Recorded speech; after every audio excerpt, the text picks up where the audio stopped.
All right, Chuck, so here's the very first one. Remember, I walked up here and you said, man, I just hit 20 or 30 of the best balls I've ever hit in my life, Joel. And so, again, it's really neat the way those hands are working as you started today when I walked up here.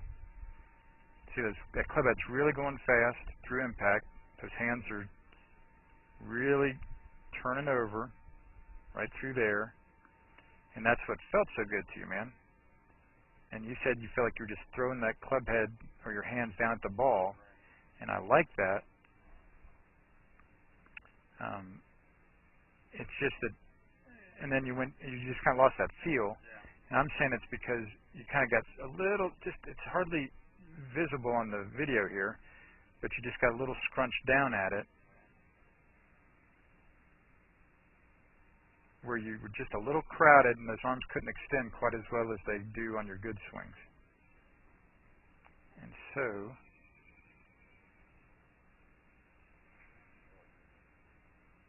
yeah, but that's the one you killed. Yeah.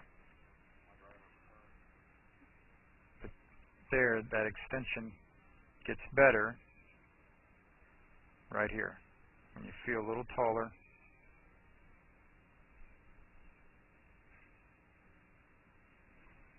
This next one, I think. Yeah. This is the one. Yeah, this is the one where the extension looked especially good. Just that little bit taller than what you started out with. No. This is on the right is starting out tonight. And on the left is about 10 or 15 minutes ago when you made sure you stood up a little taller and you see how much better your arm extension is there. Right there. You see how much better that arm extension is on the left. The hands have turned over all the easier. That's what you're after there on the left, buddy. And then, the thing I've been wanting to give you for a couple weeks here was this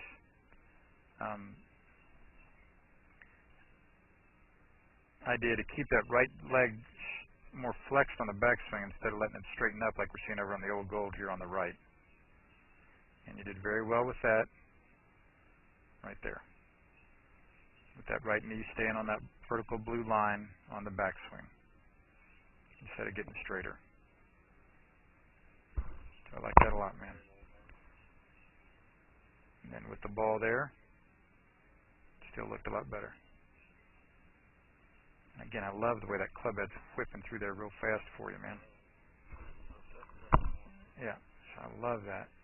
And then with the extension through the ball,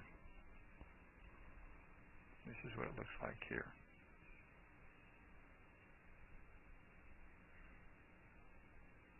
And those hands turning over so nicely there, bud. And again, like I'm saying, when you're having a little more play in your wrist through impact there, it's going to be a little easier to come back to square each and every time. That's why they're staying a little to the right on you today, but I don't mind that too much.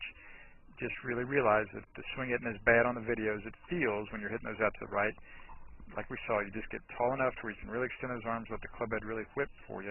If it's staying to the right, you just have to turn them over that much earlier. All right? This is Joel Suggs. I sure enjoyed meeting you down at the Cincinnati Golf Show this weekend and showing you your swing on the 2D equipment that I have. And so I want to take about 2 or 3 minutes to just show you around Meadowlinks.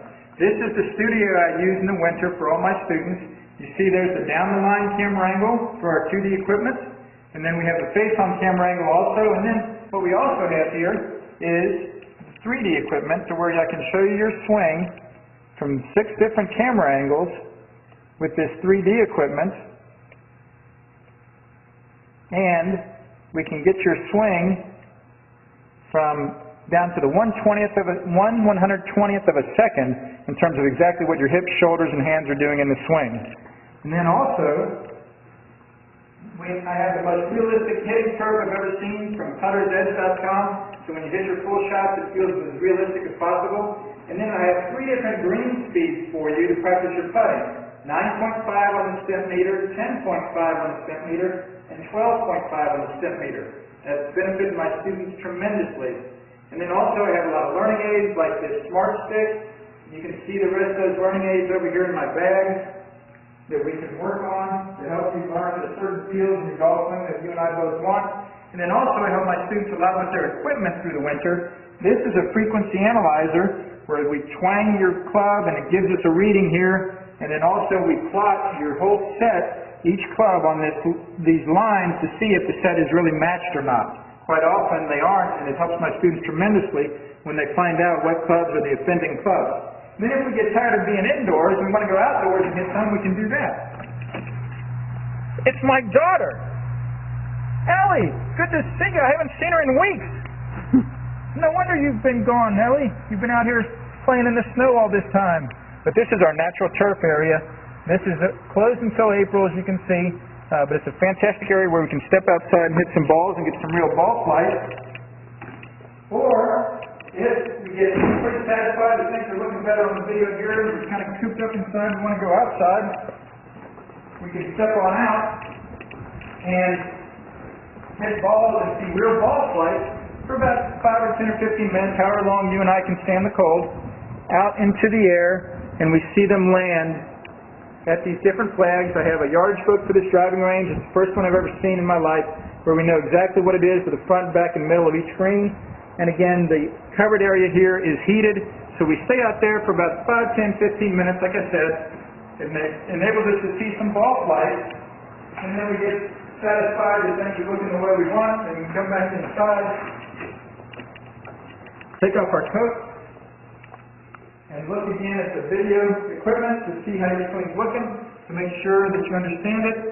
And then notice too, my exercise ball up top here, and then also, so I help my students a lot with their fitness through the winter, and then I will help you also with your sports psychology, with your golf psychology from the golfpsych.com people down in Texas.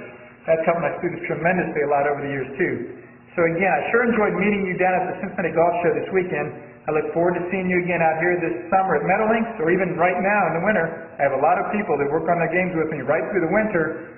Check out more information about the things I do to help you at joelsuggs.com. Take care.